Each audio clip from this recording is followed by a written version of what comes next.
Hari ini Prof. Andri akan membahas perbandingan novelty antara skripsi, tesis, dan disertasi.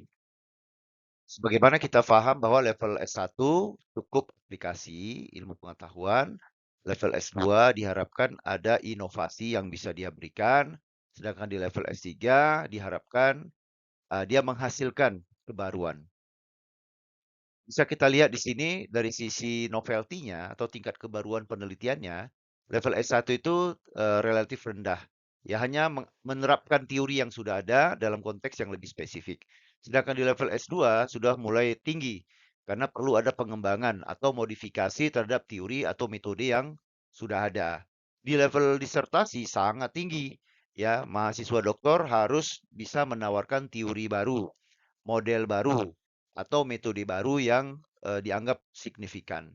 Sedangkan dari sisi tujuan penelitian, skripsi itu hanya diharapkan mengaplikasikan atau menerapkan teori yang sudah ada untuk memecahkan suatu masalah.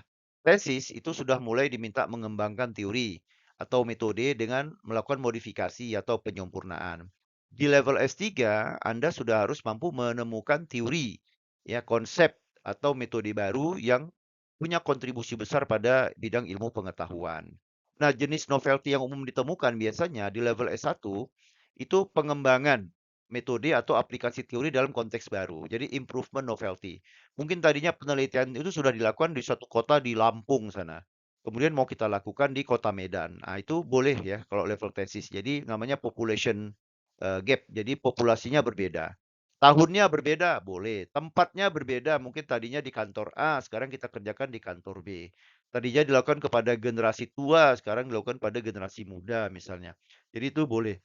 Sedangkan di level tesis, selain improvement novelty, ya selain pengembangan dari aplikasi teori dalam konteks baru, tempatnya baru, ya, masyarakatnya baru, waktunya baru, misalnya.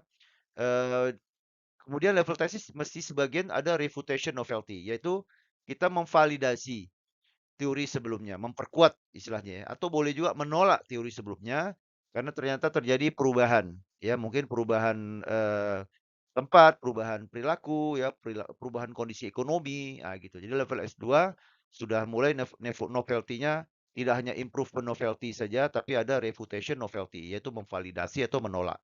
Di level S3 dia novelty-nya sudah temuan, invention. Ya Anda di level doktor sudah mesti menemukan konsep baru ya.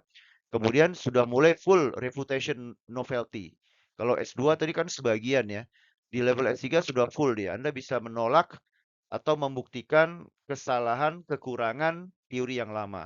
Sehingga Anda memiliki kesempatan untuk filling the gap ya, mengisi teori yang menurut Anda sudah tidak berlaku lagi. Kemudian dari sisi metode penelitian di level S1 boleh studi literatur, eksperimen sederhana atau studi kasus untuk menemukan improvement novelty-nya tadi. Kemudian di level S2 analisisnya sudah lebih mendalam ya. Pendekatannya boleh pakai kualitatif, kuantitatif atau eksperimen lanjutan, bahkan boleh juga mixed method ya. Tapi mixed method yang lebih sederhana. Karena Anda diminta sudah mulai menghasilkan sebagian dari refutation novelty tadi. Sedangkan di level S3 pendekatannya sudah multi method. Ya, boleh kombinasi dari teori yang kompleks atau eksperimen berskala besar atau Anda bisa menggunakan mixed method. Nah, dari sisi kompleksitas, S1 itu atau skripsi itu relatif rendah ya. Boleh juga sampai level sedang dan lebih banyak menggunakan data sekunder atau data primer yang mudah didapatkan. Level tesis itu sedang hingga tinggi, ya bisa menggunakan data primer, kemudian analisis statistik yang lebih kompleks. Sedangkan disertasi sudah masuk level sangat tinggi, sering menggunakan metode yang lebih canggih dan data yang mestinya bisa lebih luas dan lebih representatif. Nah, kontribusinya terhadap ilmu pengetahuan, skripsi itu terbatas ya pada aplikasi teori dan biasanya dalam lingkup yang kecil. Sedangkan di level S2, tesis itu punya kontribusi dalam pengembangan ilmu dengan penyesuaian atau validasi teori. Ya, mungkin teorinya mau disesuaikan. Mungkin ini sudah teorinya dikembangkan 40 tahun yang lalu, 10 tahun yang lalu, 20 tahun yang lalu. Mungkin ya jika kita mau adakan penyesuaian dengan konteks sekarang atau kita mau memvalidasi teori tersebut masih berlaku atau tidak, relevan atau tidak. Sedangkan di level S3 kontribusinya besar ya, besar terhadap pengembangan ilmu karena Anda di level S3 biasanya menawarkan konsep baru atau model baru.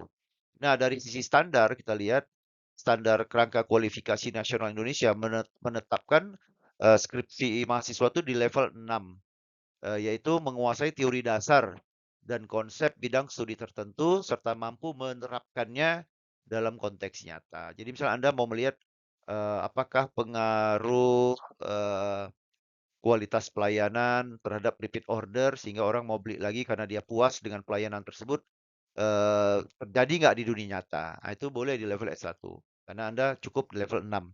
Nah, untuk tesis itu mesti sampai tembus level 8, di mana Anda diminta mulai melakukan pengembangan pemikiran dan riset yang menghasilkan solusi atau kebaruan ya dalam bidang tertentu.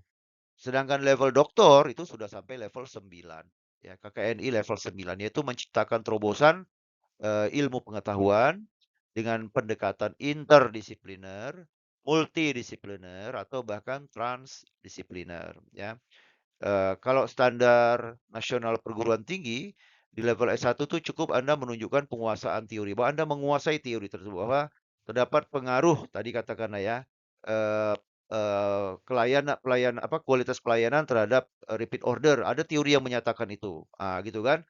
Lalu Anda gunakan metodologi dasar untuk membuktikan bahwa teori itu benar adanya di kehidupan nyata, gitu ya. Nah, sedangkan di level S2, Anda sudah mulai menguasai teori yang lebih kompleks dan menghasilkan inovasi dalam bidang studi. Jadi Anda tidak hanya melihat apakah kualitas pelayanan berpengaruh terhadap repeat order, tapi Anda sudah mulai melihat bagaimana repeat order itu bisa ditingkatkan, bisa dioptimalkan, ya, bisa diperluas. Nah, berarti Anda nanti tinggal melihat variabel Y-nya adalah repeat order misalnya, lalu Anda cari kira-kira untuk pengembangan teori waktu Anda di S1. Oh, berarti Anda lihat lagi, kira-kira variabel apa yang bisa menambah repeat order itu menjadi lebih banyak, gitu ya. Nah, itu menjadi kontribusi Anda. Sedangkan di level doktor berikutnya Anda harus mampu menunjukkan kemampuan menciptakan teori baru atau menghasilkan model baru atau paling tidak pengetahuan baru yang punya kontribusi terhadap keilmuan. Dan keilmuan ini tidak hanya keilmuan lokal ya, tapi sampai kepada keilmuan secara global.